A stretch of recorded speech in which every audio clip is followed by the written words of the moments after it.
آپ تو دعا فرماتے جنت کی نعمتیں آ جاتی. یہ ساری کائنات بنائی آپ کے لیے گئی ہے نا. He is the reason of the all creation. آپ تو وجہ تخلیق کائنات تھے, مگر تربیت کیا ہوئی ہماری کہ آپ نے بھی بزنس کیا, آپ نے بھی رزق حلال کے لیے کوشش کی.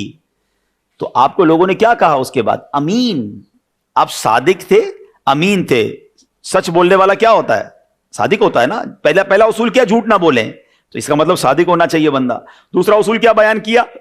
امانت دار ہونا چاہیے. امانت دار کون ہوتا ہے؟ امین. تو جو نبی پاک کے القابات تھے, پہلے تو دونوں سٹیپ پہ وہ عمل کرنا ہے. اب آپ تیسرے پہ آ جائیں تو فرمایا کہ وعدہ کریں تو خلاف ورزی نہ کریں. اللہ اکبر. یہ ایسا پرابلم ہے نا آج کے, اور وہ بزنس مین برباد ہی وہی ہوتے ہیں. کل لے لو, ہاں بس پیسے, پرسوں پیسے لے لو, فکر ہی نہ کرو, ہے آپ کا کام ہو جائے گا, آپ کا مال تیار ہو جائے گا. یہ جتنے جھوٹے وعدے کرنے والے ہوتے ہیں, ایک دو بار تو ان کی ڈیل ہو جاتی ہے, آگے کوئی ان کو آرڈر نہیں ملتا, آگے ان کے ساتھ کوئی کام کرنا پسند نہیں کرتا. اگر آپ اپنے وعدے پورے کرتے ہیں, اچھا آپ خود دیکھ لیں آپ کس سے پرچیز کرنا پسند کرتے ہیں. کیا جو ٹائم دیتا ہے, ٹائم پہ پیسے دے دیتا ہے, ٹائم پہ چیزیں مل جاتی ہیں, آرڈر ٹائم پہ کمپلیٹ ہو جاتا ہے. اب تو آن لائن آرڈر کا زمانہ ہے, ٹھیک ہے نا. تو آن لائن آرڈر میں کیا ہوتا ہے؟ آن لائن آرڈر میں بھی یہی ہوتا ہے کہ آپ جناب جو ہے وہ جو ٹائم پہ ڈلیوری دیتا ہے آپ اس کے ساتھ کام کر رہے ہوتے ہیں. تو کیا فرمایا؟ وعدہ کریں تو پورا کریں. تھرڈ جو اصول تھا. چوتھا فرمایا جب کوئی چیز خریدیں اس میں عیب نہ نکالے. یہ بڑا پرابلم ہے. خریدنے گئے, بھائی تمہاری چیز تو ہے ہی گھٹیا, تمہارا تو مال ہی ٹھیک نہیں ہے. تو اب آپ سوچیں کہ آپ خریدتے وقت اس کے مال میں عیب نکال رہے ہیں, حالانکہ وہ عیب نہیں ہے تاکہ ریٹ کم ہو جائے. یہ غلط ہے. پھر فرمایا بیچیں تو اس کی بیجا تعریف نہ کریں. سبحان اللہ, ماشاء اللہ, ہماری پروڈکٹ تو بہت اچھی ہے, 100% اچھی ہے, اتنی قسمیں کھائیں گے, گھر آ کے دیکھو تو چیزیں خراب نکلتی ہیں. فرمایا یہ نہ کریں. 4 ہو گئی. پھر فرمایا کسی کا آتا ہو تو اس کو دینے میں سستی نہ کریں. پیمنٹ آ گئی, ٹائم آ گیا, ٹائم پہ دے دیں. آپ نے وصول کر دیں تو سختی نہ کریں. کاش یہ 6-7 اصول یاد ہو جائے نا, you will be the successful businessman. آپ کو پتہ ہے مجھ پر اور آپ پر کتنی بڑی ذمہ داری ہے, اور یہ کتنی بڑی مہربانی بھی ہے. حضرت موسیٰ علیہ نبینا علیہ الصلوۃ والسلام ایک بار تورات کی تلاوت کر رہے تھے. تلاوت کرتے کرتے ایک مقام پر پہنچے تو آپ نے اللہ سے کہا, یا اللہ میں نے تورات میں پڑھا ہے کہ ایک امت ایسی آئے گی کہ جو نیکی ایک کرے گی ثواب 10 گنا ملے گا, یا اللہ وہ امت میری کر دے. اللہ نے فرمایا موسیٰ وہ امت میرے آخری نبی جناب احمد مجتبیٰ کی امت ہے. تھوڑا آگے پڑھا, پھر اللہ سے کہا, یا اللہ میں نے تورات میں پڑھا ہے ایک امت ایسی آئے گی کہ جس کی شفاعت کی جائے گی, اے رب کریم وہ امت میری امت لکھ دے. ارشاد ہوا, اے موسیٰ یہ میرے آخری نبی کی امت ہے. آپ نے کہا یا اللہ میں نے تورات میں پڑھا ہے ایک ایسی امت بھی آئے گی جس کو آخری کتاب دی جائے گی اور وہ کتاب پوری یاد بھی کر لیں گے, اے اللہ وہ امت میری امت کر دے. ارشاد ہوا, اے موسیٰ وہ آخری نبی کی امت ہے. حضرت موسیٰ نے پتہ ہے آخر میں کیا کہا؟ کہ یا اللہ جس امت کا اتنا اعزاز ہے پھر مجھے بھی اس امت میں شامل کر دے. موسیٰ کلیم اللہ کہہ رہے ہیں کہ یا اللہ مجھے بھی پھر آخری نبی کا امتی بنا دے. میں اور آپ اس نبی علیہ الصلوۃ والسلام کے امتی ہیں کہ جس کی امت میں آنے کے لیے نبی تمنا کرتے, میری خوش قسمتی میں تیرا امتی, تو کجا من کجا. آپ سوچیں کتنی بڑی مہربانی کی گئی. اچھا میں آپ سے ایک سوال اور کروں گا, از دیر اینی بڈی کہ جس نے پیدا ہونے سے پہلے اللہ سے کہا تھا یا اللہ نبی پاک کی امت میں شامل کرنا, without asking, without any demand. ہمیں رب نے اتنا بڑا انعام دے دیا. میں اور آپ نبی پاک سے 1000 سال پہلے بھی پیدا ہو سکتے تھے, کسی اور نبی کے امتی بھی ہو سکتے تھے, بن مانگے ہمیں نبی پاک کا امتی بنا دیا. اب کوئی ذمہ داری نہیں بنتی؟ ایٹ لیسٹ ایسے تو بن جاؤ نا کہ زندگی میں کہیں بھی مجھے دیکھ کر کوئی کہے کہ یار امتی ایسا ہے تو نبی کیسے ہوں گے.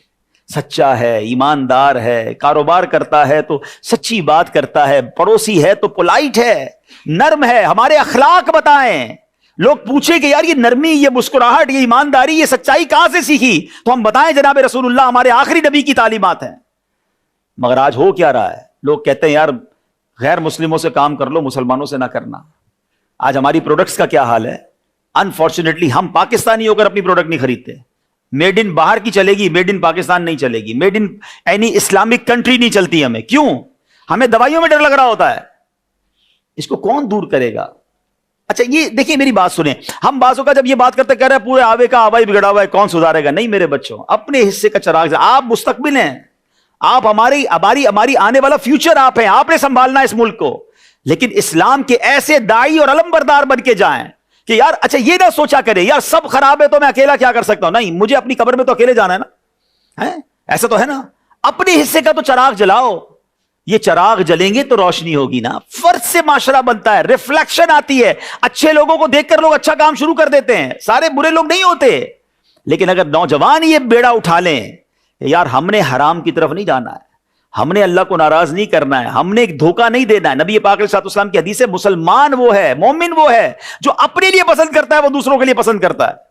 آپ پسند کرتے ہیں آپ کو دھوکہ دیا جائے, آپ پسند کرتے ہیں آپ کو ملاوٹ والا مال ملے, آپ پسند کرتے ہیں کہ آپ کو 100 کی چیز 1000 میں بیچ دی جائے جھوٹ بول کر, آپ پسند کرتے ہیں کہ آپ کے پیسے جناب دیر سے دیے جائیں, آپ کے پیسے دبا لیے جائیں, آپ کی زمینوں پر قبضہ کیا جائے. جب آپ پسند نہیں کرتے تو آپ دوسروں کے لیے کیوں پسند کرتے ہیں کہ یار میں اپنا مال جتنے میں بھی چاہے بیچوں, جھوٹ بول کے بیچوں, ملاوٹ کر کے بیچوں؟ نہیں, مومن وہ ہوتا ہے جو میں اپنے لیے پسند کروں وہ دوسروں کے لیے پسند کروں. امام اعظم ابو حنیفہ کتنے بڑے امام ہیں. اچھا میں دوبارہ کہہ رہا ہوں, اسلام بزنس مین اور مالدار بننے کو ڈسکریج نہیں کرتا, بس شرط ہے کہ حلال, انٹینشن درست ہونی چاہیے. حضرت عثمان غنی سے زیادہ مالدار کون تھا؟ حضرت عبد الرحمن بن عوف اپنے زمانے میں بلینر تھے. حضرت امام اعظم Abu Hanifa he was the leader of the مفتیان کرام on that time. مجتہد ہیں آپ, جناب امام العلماء ہیں, مگر آپ بلینر بھی تھے. آپ کا بہت بڑا کپڑے کا تجارت کا کاروبار بھی تھا. تو ایک بار کیا ہوا کہ آپ کے اسٹور پر کپڑا تھا جس میں کچھ فالٹ تھا, فالٹی کلاتھ تھا. تو آپ نے اپنے بندے کو کہا میں جا رہا ہوں, کوئی بھی گاہک آئے نا تو اس کو بتا دینا کہ یہ کپڑا فالٹی ہے, اس میں یہ عیب ہے.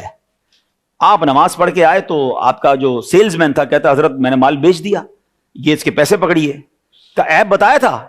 حضرت وہ تو نہیں بتایا. ہم جیسا آدمی ہوتا کہتا یار واہ بھائی کمال ہے, بغیر عیب بتائے پورے پیسوں میں بیچ دیا. ہمیں تو سیلز مین بھی وہی اچھا لگتا ہے جو جھوٹ بول کر ہمارا ناقص مال بیچ دے, سی کیٹیگری کا مال ایک کے بیچ دے, مہنگا بیچ دے, شاباش بھی دیتے ہیں اس کو. حضرت امام اعظم ناراض بھی ہوئے اور آپ نے وہ تمام رقم اللہ کی راہ میں صدقہ کر دی. آپ نے کہا ایسے پیسے نہیں چاہیے مجھے. یہ مالدار ایسے نہیں ہوئے تھے, ان کا ایک ایک روپیہ حلال کا تھا. حضرت عثمان غنی بلینر تھے مگر ایک ایک روپیہ حلال کا تھا. تو حلال میں بھی برکت ہے, لیکن پرابلم یہ ہے کہ ہمیں سکون نہیں آتا ہے, ہمیں اطمینان نہیں آتا, ہمیں اور چاہیے چاہے وہ حرام مل جائے. یہ نہ کیجئے گا. میں آج آپ کو زندگی میں ایک فارمولا بھی دے کر چلا جاتا ہوں. انشاءاللہ بچے ہیں آپ, نوجوان ہیں, انجوائے بھی کریں گے, یاد بھی رہ جائے گا, اور اللہ نے چاہ زندگی میں کام بھی بہت آئے گا. ایک بادشاہ تھا, ویسے تو یہ حکایت ہے لیکن سمجھانے کے لیے بہت اچھی ہے. بادشاہ نے اپنے وزیر کو بلایا کہ یار میرے پاس اتنا شاندار محل بھی ہے, اتنے پیسے بھی ہیں, I am one of the richest man in the country, مگر مجھے سکون نہیں ہے, نیند نہیں آتی, خیالات بڑے آتے ہیں. میرے غلام میں دیکھتا ہوں میرے دربار کے باہر ہی سو جاتے ہیں, کھڑکی کھولتا ہوں تو دیکھتا ہوں آپس میں ہنس بھی رہے ہوتے ہیں, پیسے ان کے پاس کچھ نہیں ہے, کپڑے پرانے ہیں, مگر ان کے چہروں پر جو اطمینان ہے وہ میرے پاس کیوں نہیں ہے. وزیر کہتا ہے بادشاہ سلامت, اس کے لیے آپ کو جو ہے نا فارمولا نمبر 99 سمجھنا ہوگا. بادشاہ کہتا ہے یہ کون سا فارمولا ہے؟ کہتا ہے ابھی بتاتا ہوں. بولا کسی بھی ایک غلام کو اندر بلا لیں. بادشاہ نے ایک بیچارہ غریب سا غلام تھا, اس کو اندر بلایا, اور وزیر نے کہا بادشاہ سلامت اس کو 100 اشرفیاں سونے کے گولڈ کوئن اس کو دے دیں. بادشاہ کے لیے 100 اشرفیاں کوئی چیز نہیں تھی. اس نے کہا ٹھیک ہے, اپنے خزانچی کو کہا 100 اشرفیاں لاؤ. وہ جب تھیلی 100 اشرفیوں کی وزیر کے ہاتھ میں تھی تو وزیر نے چپکے سے اس میں سے ایک اشرفی نکال لی, ایک گولڈ کوئن نکال لیا, اور اس غلام کو کہا جاؤ بیٹا یہ تمہاری عید ہو گئی. وہ کہتا ہے میں نے تو کبھی زندگی میں ایک اشرفی نہیں دیکھی, آپ نے اتنی ساری دے دی. کہا جاؤ موج کرو. کہا بادشاہ سلامت ایک اور مہربانی کریں, ایک دن کی چھٹی بھی دیں, گھر جاؤں, بیوی بچوں کو دکھاؤں کہ آپ نے کتنی بڑی مہربانی کی. کہا ٹھیک ہے جاؤ, گھر جاؤ. ویری ہیپی, بہت خوش, جھومتا ہوا گھر گیا. بچوں کو کہا کمال ہو گیا, اسی امیر ہو گئے, اتنے سارے پیسے آ گئے. بچوں نے کہا کیا دیا؟ بولا بادشاہ سلامت نے 100 اشرفیاں دی ہیں. بچے کہتے ہیں بابا جان کبھی ہم نے گولڈ کوئن تو دیکھے نہیں ہیں. ہم دیکھیں. کہا دیکھو بیٹا. سب نے دہلی کھولی, انجوائے کرنے لگے. ابو جان ہم گنے. کہا گنو, اس کو کاؤنٹ کرو. بچوں نے کاؤنٹ کیے, کتنے نکلے ذرا جواب دیجیے گا, کتنے نکلے؟ 99. کہتا ابا جان یہ تو 99 ہے. کہا بیٹا تمہیں گنتی نہیں آتی ہے. اس کی بیوی نے کہا بیٹا تم ہٹو میں گنتی ہوں. بیوی نے کاؤنٹ کیے, کتنے نکلے؟ بیوی کہتی 99 ہیں. شوہر کہتا ہے تم میں سے کسی کو گنتی نہیں آتی, میں گنتا ہوں. اس نے گنے, کتنے نکلے؟ پھر 99. اب جناب بیوی تو بیوی ہوتی ہے, کب بدبخت آدمی کبھی سونے کی اشرفیاں دیکھی تھی؟ بادشاہ نے 100 دی, تم راستے میں گرا کر آ گئے, تمہیں اندازہ ہی نہیں ہے کہ ایک اشرفی کی قیمت کیا ہے. کہ نہیں میں سینے سے لگا کر آیا ہوں, میں کدھر گرا, ادھر ہی کہیں گری ہوگی, بچوں نے گرا دی ہوگی. اب بستر اٹھا, ٹیبل اٹھی, کرسیاں اٹھی, ساری رات گھر میں جھگڑا, بیوی بھی تانے دیتی رہی, بچے بھی برا بھلا کہتے رہے, خود بھی سوچتا رہا کہ ایک زندگی میں ایک اشرفی نہیں کما سکا, ایک کھو کیسے دی میں نے. صبح ہوئی تو آنکھیں لال، ساری رات تو سویا نہیں، تھکا چہرہ بادشاہ کے دربار میں گیا. بادشاہ نے کہا تو روز میری فٹ پاتھ پر سکون سے سوتا تھا، چہرے پہ مسکراہٹ، اتنے تجھے پیسے دیے، تیرے چہرے کا کیا حال ہے؟ کہتا بادشاہ سلامت، بس کیا بتاؤں، غلطی ہو گئی، بڑا بدبخت آدمی ہوں، آپ نے تو بڑی مہربانی کی، 100 اشرفیاں دی، میں نے کہیں راستے میں گرا دی، بیوی مجھ سے الگ ناراض، بیوی بچے الگ پریشان، میں ساری رات اسی سوچ میں سو نہیں سکا. وزیر نے جیب سے وہ اشرفی نکالی، کا بیٹا وہ میرے پاس تھی، یہ لے جاؤ اور جاؤ. وہ چلا گیا. دین واٹ دا وزیر سیڈ ٹو بادشاہ، یہ سمجھیے گا جو مجھے آج آپ کو سمجھانا ہے. کہ بادشاہ سلامت کوئی بات سمجھ آئی آپ کو؟ کہ کیا کہنا چاہتے ہو؟ کہ حضور بات یہ ہے کہ اس بندے کے پاس 99 تھی، ایک جو نہیں تھی نا اس کی وجہ سے یہ رات بھر نہیں سو سکا. جو نہیں تھا اس پر پریشان رہا، جو تھا اس پر انجوائے نہیں کیا. آپ کا پرابلم بھی یہ ہے، آپ کے پاس بہت کچھ ہے مگر آپ خوش اس لیے نہیں ہے کہ جو آپ کے پاس نہیں ہے نا آپ اسی کے بارے میں سوچتے رہتے ہیں.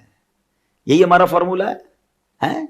ہمارے پاس گھر ہے مگر چھوٹا ہے نا، بڑا کیوں نہیں ہے؟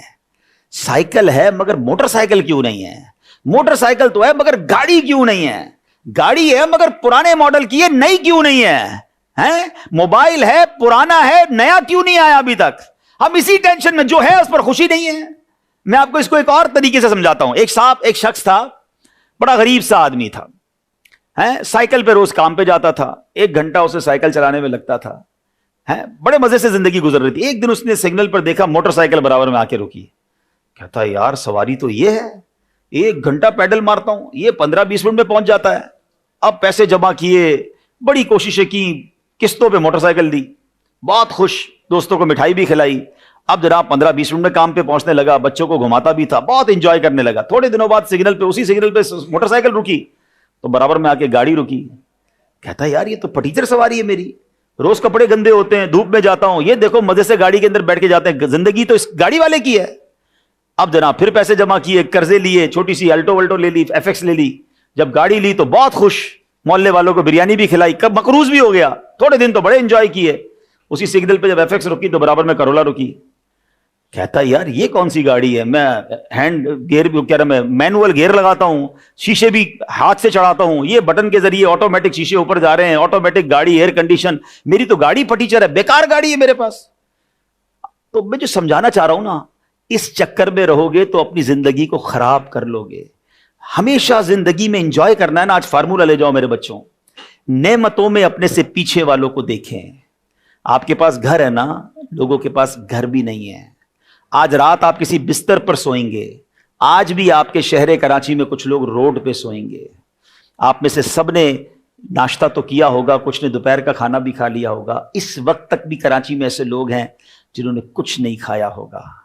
اس آڈیٹوریم میں سب لوگ اپنے پیر پہ چل کر آئے ہیں، کئی ایسے ہیں جن کے پاس پیر نہیں ہیں. اللہ کی نعمتوں کا کبھی ادراک کرنا ہونا، کبھی جاتے آتے کسی جنا ہاسپٹل، سول ہاسپٹل کے ایمرجنسی وارڈ کا چکر لگا لیں، آپ کو لگ پتا جائے گا کہ لوگ کتنے پریشان ہیں. بیماریاں کہتے کس کو ہیں؟ کیوں شکر ادا نہیں کرتے؟ کیوں انجوائے نہیں کرتے لائف کو؟ آپ پریشان ہی رہو گے. اگر آپ اس ریس میں لگ گئے نا کہ مجھ سے آگے لوگ ہیں، آپ کبھی بھی سکون میں نہیں آؤ گے. آپ لینڈ کروزر لوگے، آپ کو V8 نظر آئے گی، آپ V8 لوگے، آپ کو پرائیویٹ ایئر کرافٹ نظر آ جائیں گے. لوگوں کے پاس بہت کچھ ہے. یہ سیر پہ سوا سیر والی کہانی ختم ہی نہیں ہونی. انجوائے کرو جو رب نے تمہیں دیا ہے، وہ کروڑوں سے اچھا دیا ہے. اگر اس پر جس دن اطمینان نصیب ہو گیا نا، آپ حرام کی طرف نہیں جاؤ گے. حرام بد کے لیے بندہ جاتا ہی جب اس کو اطمینان نہیں ہوتا ہے. پلیز اپنی زندگی کا ایک گول بنائیں. جب بھی آپ کو اپنی نعمتیں کیلکولیٹ کرنی ہو نا، اپنے سے پیچھے والوں کو دیکھو. لوگ بہت پریشان ہیں، میں اور آپ بہت سخی ہیں. اور اگر نیکیوں میں دیکھ رہے ہیں تو اپنے سے آگے والوں کو دیکھیں. یار لوگ تہجد پڑھ رہے ہیں، میں نہیں پڑھ رہا. لوگ قرآن کے حافظ ہو گئے، مجھے قرآن پڑھنا نہیں آتا. لوگ دین کا کام کر رہے ہیں، میں کچھ نہیں کر رہا. یہ دیکھیں تاکہ آپ نیکیوں میں آگے بڑھیں اور نعمتوں میں مطمئن رہو گے تو حرام کی طرف نہیں جاؤ گے. آخری 2 باتیں کر کے اپنی بات کمپلیٹ کر دیتا ہوں. ایک حلال کے لیے حدیث اور ایک حرام کے لیے، اور دونوں بڑی کمال کی ہیں. حضرت سیدنا سعد بن ابی وقاص، کون سے صحابی ہے یہ؟ ہی از دا ون آف صحابی جو کہ عشرۂ مبشرہ میں سے ہیں. یہ عشرۂ مبشرہ کون تھے؟ جن کو نبی پاک نے دنیا میں ہی جنت کی بشارت دی ہے. ون آف دا ٹاپ 10 صحابہ میں سے ان کا شمار ہوتا ہے. کیا کمال کا کوسچن کیا. سیدنا سعد بن ابی وقاص کا کوسچن ہے، یا رسول اللہ صلی اللہ علیہ وسلم، مجھے کوئی ایسا عمل بتائیے، میں مستجاب الدعوات بننا چاہتا ہوں. You know what is the meaning of mustajabud da'wat? کہ جو بندہ جو دعا مانگے اس کی دعا قبول ہوگی. آپ میں سے کون کون بننا چاہتا ہے؟ جو دعا مانگے. بیڑا پار ہو گیا نا, سارے مسئلے تو آپ کے تو امتحان بھی پاس ہو جائیں گے پھر, ٹھیک ہے نا. جو دعا مانگے وہ دعا قبول ہو جائے. مستجاب الدعوات. اللہ اکبر. نبی پاک نے جواب کیا دیا, بیوٹیفل آنسر. ایسا نہیں فرمایا کہ اتنے روزے رکھو, اتنی تلاوت کرو, اتنے سجدے کرو, اتنے دنوں کے اتنے مہینوں کے مجاہدے کرو, پھر تمہاری دعائیں قبول ہوں گی. One liner answer, and this is over topic today. آپ نے فرمایا اے سعد, اپنی غذا کو پاکیزہ کر لو تو مستجاب الدعوات بن جاؤ گے. This is the importance of your earning, آپ کے مورسلز, آپ کے بائٹس, سب آپ کو پتا ہونا چاہیے. میں حلال کھا رہا ہوں یا حرام, میں جو کما رہا ہوں اپنے گھر والوں کے لیے, اپنے لیے, وہ حرام ہے, تو پھر دعائیں قبول نہیں ہونی. اور اس کی دوسری جو میں نے آپ کو واقعہ سنانا تھا کہ ایک بار حضرت موسیٰ علیہ نبینا علیہ السلام نے ایک شخص کو دیکھا, بہت رو رہا ہے, گر گڑا رہا ہے. حضرت موسیٰ تو کلیم اللہ تھے. آپ نے کہا یا اللہ, اس بندے کو, اے کریم مالک, اس بندے کی دعا سن لے, یہ رو رہا ہے. اللہ نے فرمایا موسیٰ, یہ اتنا روئے کہ روتے روتے مر جائے, اتنے ہاتھ اٹھائے کہ اس کے ہاتھ آسمان کو چھو جائیں. اے موسیٰ, ہم نے اس کی دعا قبول نہیں کرنی. حضرت موسیٰ نے کہا یا اللہ کیا وجہ ہے؟ ارشاد ہوا اے موسیٰ, جو یہ کھاتا ہے وہ حرام ہے, جو یہ پہنتا ہے وہ حرام ہے. دو الگ الگ باتیں ہو گئیں. حلال ہے تو مستجاب الدعوات, حرام ہے تو کعبے کے سامنے بھی پہنچ گئے تو پھر دعا قبول نہیں ہونی ہے. یہ بات سمجھ لیجیے, اگر زندگی میں کامیاب ہونا ہے تو چیک کرتے رہیے گا حرام کا لقمہ شامل نہ ہو. تو یہ بات ہمیں سمجھنی ہے. میں مسلمان ہوں, میرے رب نے وہ ہاتھی کو من اور چونٹی کو کن بھی دیتا, اس نے وعدہ کیا ہے, وہ سب کو دے گا, مجھے بھی دے گا. مجھے صرف اطمینان ہونا چاہیے, بھروسہ ہونا چاہیے. قرآن میں اس نے کہا ہے وَمَن يَتَّقِ اللَّهَ يَجْعَل لَّهُ مَخْرَجًا, جو اللہ سے ڈرے اللہ اس کے لیے نجات کا راستہ نکالے گا. وَيَرْزُقْهُ مِنْ حَيْثُ لَا يَحْتَسِبْ, اللہ ادھر سے روزی دے گا جدھر تمہارا گمان بھی نہیں ہوگا. ہم سمجھتے کیلکولیٹر چلاتے ہیں, یار یوں نہیں کروں گا تو یہ نہیں ہوگا, یہ نہیں کروں گا تو یہ نہیں ہوگا. ایک میرا کیلکولیٹر ہے اور اللہ کی رحمت کا کیلکولیٹر ہے. ہمیں اللہ پر بھروسہ رکھنا, ہم مسلمان ہیں. اچھا پھر اب میں آخری بات کر لوں. پڑھے لکھے لوگ بیٹھے ہیں, بعض اوقات یہ بحث ہوتی ہے کہ یار اسلام کے اصول اتنے سخت ہیں, ہماری اکانومی جو ہے نا اس لیے ڈاؤن ہو گئی ہے کہ جناب ہم بہت زیادہ اسلامی اصولوں پر بات کرتے ہیں. لیکن اگر اسلامک اصولوں کے مطابق اکانومی چلے تو پھر کیسے کامیاب ہوتی ہے؟ You have to read about the biography Hazrat Umar بن عبدالعزیز رضی اللہ تعالیٰ عنہ. آپ نے 30 مہینے حکومت کی ہے, ضرور پڑھیے گا میرے بچوں. کتاب اگر آپ چاہتے ہیں تو میں آپ کو ریفر کر دیتا ہوں, دعوت اسلامی .net ویب سائٹ ہے اور اس پر کتاب ہے حضرت عمر بن عبدالعزیز کی 425 حکایات. Amazing personality in the history of Islam. آپ نے صرف 2.5 سال حکومت کی ہے. آپ کو پتا ہے 2.5 سال میں کیا کر دکھایا انہوں نے؟ سود پر پابندی تھی, حلال روزی تھی, اسلامک جو اصول تھے وہ نافذ تھے, لوگ زکوٰۃ لے کر نکلتے تھے, زکوٰۃ لینے والا کوئی نہ ہوتا تھا. 2.5 سال میں یہ ریولوشن. پڑھیں آپ ہسٹری کو. لوگ کہتے ہیں جناب سود نہیں کریں گے, حرام کام نہیں کریں گے, دنیا کی اکانومی کے ساتھ نہیں چلیں گے, اسلامی اصول کے مطابق چلیں گے تو پیچھے رہ جائیں گے. ہی پرووڈ اٹ کہ جب آپ اسلامی اصولوں کے مطابق چلتے ہیں تو پھر رزق دینے والا تو رب ہے نا. تو جب رب راضی تو پھر انشاءاللہ غیب کے خزانوں سے بھی عطا فرماتا ہے. اور ایک اور بات چلے میں کر لیتا ہوں, اپنی زندگی کا ایک ایکسپیرینس شیئر کرتا ہوں. میں ایک بار اٹلی میں تھا. یہ ان لوگوں کے لیے ہے جو شاید مجھے سن بھی رہے ہوں. تو انسان بازو کا شیطان بھی تو اپنا کام کرتا نا, یار مولانا صاحب بات تو ٹھیک کر رہے ہیں لیکن یار اگر میں نے حلال شروع کر دیا تو پھر کاروبار تو بیٹھ جائے گا, سود چھوڑ دوں گا تو پھر تو یہ سب ختم ہو جائے گا, جھوٹ چھوڑ دوں گا تو کام آگے کیسے بڑھے گا. I was in Italy in the city of Bologna.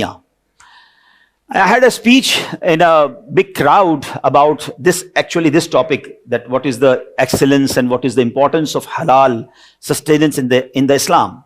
تو یہ ٹاپک تھا, حلال روزی پر بات ہو رہی تھی, حرام کی کانسیکوینسز پر بات ہو رہی تھی. When the speech finished after اجتماع, one young man came to me and he was crying. He has tears in his eyes. اس کی آنکھوں میں آنسو تھے. کہتے ہیں مولانا صاحب باتیں تو بہت اچھی کی ہیں مگر I have a problem. I have a store in Italy and unfortunately every store have to sell alcohol. شراب نہیں بیچتے تو کاروبار تو چلتا ہی نہیں ہے. And the most of my sale is depend on alcohol. آپ بات ٹھیک کر رہے ہیں لیکن میں نے اگر شراب بیچنا چھوڑ دی تو میرے تو اسٹور کا کرایہ بھی نہیں نکلے گا. Then how I survive and how I support my family. میں نے اس کو ایک جملہ کہا اور آج میں بچوں آپ کے سامنے وہ جملہ دہرا رہا ہوں. میں نے کہا تم مسلمان ہو؟ کہتا ہاں. میں نے کہا روزی دینے والا کون ہے؟ کہتا ہے اللہ. آپ جواب دو نا, روزی دینے والا کون ہے؟ ذرا زور سے کہو نا, روزی دینے والا کون ہے؟ اس نے بھی کہا اللہ ہے. میں نے کہا ایک بات بتاؤ, تم اللہ کو ناراض کر رہے ہو شراب بیچ کے؟ کہتا ہاں. حرام کما رہے ہو؟ کہتا ہاں. روزی مل رہی ہے؟ کہتا ہاں. میں نے کہا تم اللہ کو راضی کرو گے وہ روزی بند کر دے گا؟ ہیں, روزی دینے والا اللہ ہے, تم اسے ناراض کر رہے ہو, تمہیں پیسے مل رہے ہیں, اور تم یہ کہنے آئے ہو مجھے کہ میں اللہ کو راضی کروں گا تو میرا روزی بند ہو جائے گی. وہ کہتا ہے بات سمجھ آ گئی, کچھ بھی ہو جائے آج کے بعد شراب نہیں بیچوں گا.